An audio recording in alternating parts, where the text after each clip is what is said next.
ਵਾਹਿਗੁਰੂ ਜੀ ਕੀ ਫਤਿਹ।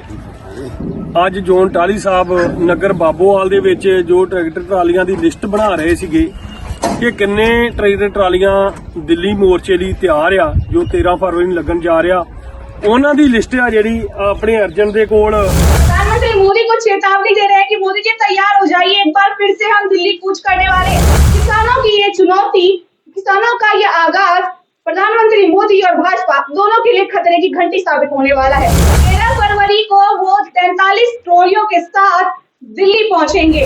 3 काले कानून वापस लिए गए थे, इसके बावजूद भी अब ऐसी क्या जरूरत आन पड़ी कि एक बार फिर से किसान दिल्ली कूच करने को तैयार है। भले ही वो शांति प्रदर्शन कर रहे हो, लेकिन इस बार का प्रदर्शन पिछली बार से कई ज्यादा बड़ा और भयानक होने वाला है। कैसे कांग्रेस ने राम मंदिर का आमंत्रण ठुकरा दिया, राम मंदिर पर कैसे शंकराचार्य बोल रहे हैं। ड्राइवरों का प्रोटेस्ट अभी भी गर्म आग की तरह सुलग रहा है, कोयले की तरह सुलग रहा है, और दूसरी तरफ किसानों ने प्रदर्शन की तैयारी कर ली है। सटीक खबरों का सीधा असर, आप देख रहे हैं NCR समाचार। 2020 का किसान आंदोलन आप सभी को याद होगा, अभी तक उसकी यादें लोगों के जहन में है, और जितने किसानों की वहाँ पर मृत्यु हुई वो बातें भी अभी तक न तो किसान भूल पाए हैं, न ही उनके परिवार के लोग भूल पाए हैं, और न ही पूरा देश भूल पाया है। 3 काले कानून वापस लिए गए थे, इसके बावजूद भी अब ऐसी क्या जरूरत आन पड़ी कि एक बार फिर से किसान दिल्ली कूच करने को तैयार है, एक बार फिर से किसान प्रदर्शन करने को तैयार है। आपको बता दूं कि पंजाब से कई ट्रॉलियां एक बार फिर से दिल्ली कूच करने वाली है। 13 फरवरी को उन्होंने मोदी जी को चेतावनी तक दे दी है। आपको एक वीडियो दिखाऊंगी, उस वीडियो में देखिएगा कि किस तरीके से पंजाब के किसान प्रधानमंत्री मोदी को चेतावनी दे रहे हैं कि मोदी जी तैयार हो जाइए, एक बार फिर से हम दिल्ली कूच करने वाले। 13 फरवरी को वो 43 ट्रॉलियों के साथ दिल्ली पहुंचेंगे।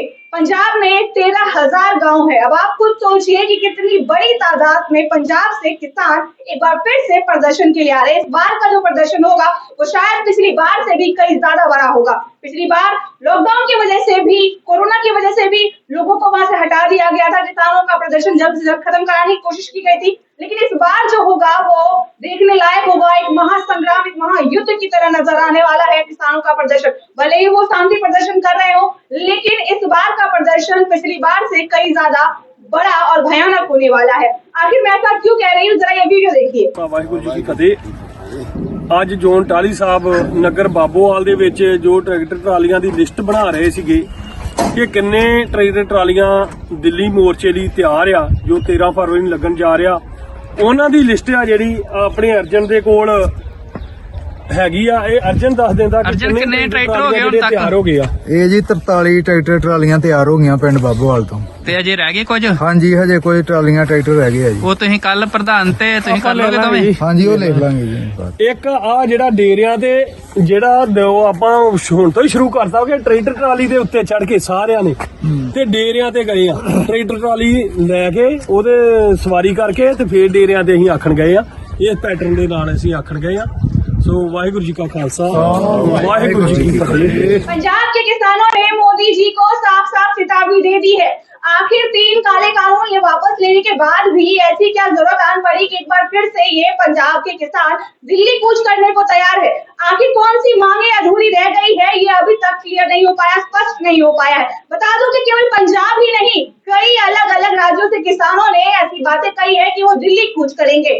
एक तरफ ड्राइवरों का प्रोटेस्ट अभी भी गर्म आग की तरह सुलग रहा है, कोयले की तरह सुलग रहा है, और दूसरी तरफ किसानों ने प्रदर्शन की तैयारी कर ली है।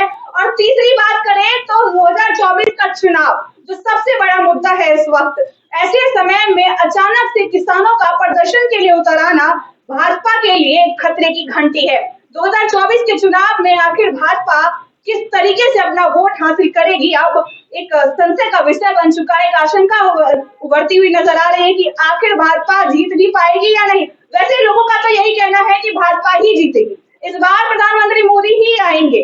लेकिन जिस तरीके से जनता प्रोटेस्ट कर रही है, किसान प्रोटेस्ट कर रहे हैं, बेटियां प्रोटेस्ट कर रही है, यहाँ पे महिलाएं प्रोटेस्ट कर रही है, मणिपुर वासी प्रधानमंत्री मोदी और भाजपा के खिलाफ हो रहे हैं, देश में जगह जगह पर दंगे हो रहे हैं, देश में जगह जगह पर प्रदर्शन हो रहा है, उसको देखने के बाद इस बात की उम्मीदें धीरे धीरे कम होती जा रही है कि भाजपा एक बार फिर से वापसी कर पाएगी। क्या आने वाले चुनाव में ज्यादा समय शेष नहीं रह गया है।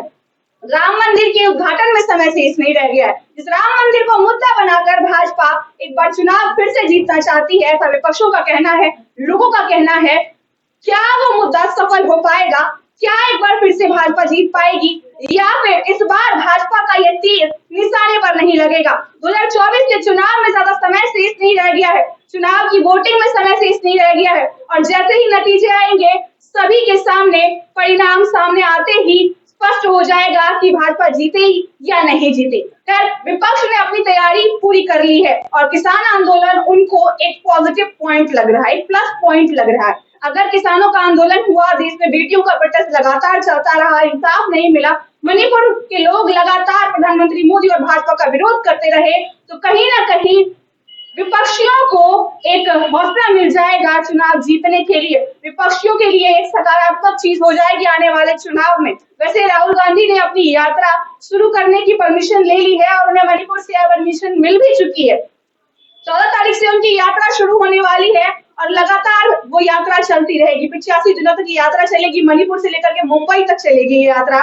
और ऐसे में जनता कई हजार नहीं, कई करोड़ों की संख्या में न्याय यात्रा में शामिल होने वाले हैं। जिस तरीके से भारत जोड़ो यात्रा में हुआ था, कुछ उसी तरीके से इस बार न्याय यात्रा में भी देखने को मिलेगा। हालांकि इस बार पैदल यात्रा नहीं होगी, बस से यात्रा होगी, लेकिन इस बार जो यात्रा होगी शायद वो आने वाले चुनाव में कांग्रेस को बढ़त बनाने में मदद करे।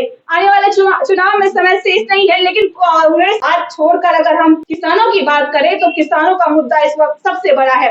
एक तरफ गर्म आग की तरह सुलग रहा है ये मामला, ये मुद्दा कि कैसे कांग्रेस ने राम मंदिर का आमंत्रण ठुकरा दिया, राम मंदिर पर कैसे शंकराचार्य बोल रहे हैं, कैसे उसका विरोध कर रहे हैं। और राम जन्मभूमि तीर्थ के नाम पर मोदी एक स्मारक ही बनाएगा, क्योंकि मोहन भागवत ने कहा था कि हम उनको एक महापुरुष मानते हैं और महापुरुष का स्मारक बनता है, मंदिर नहीं बनता है।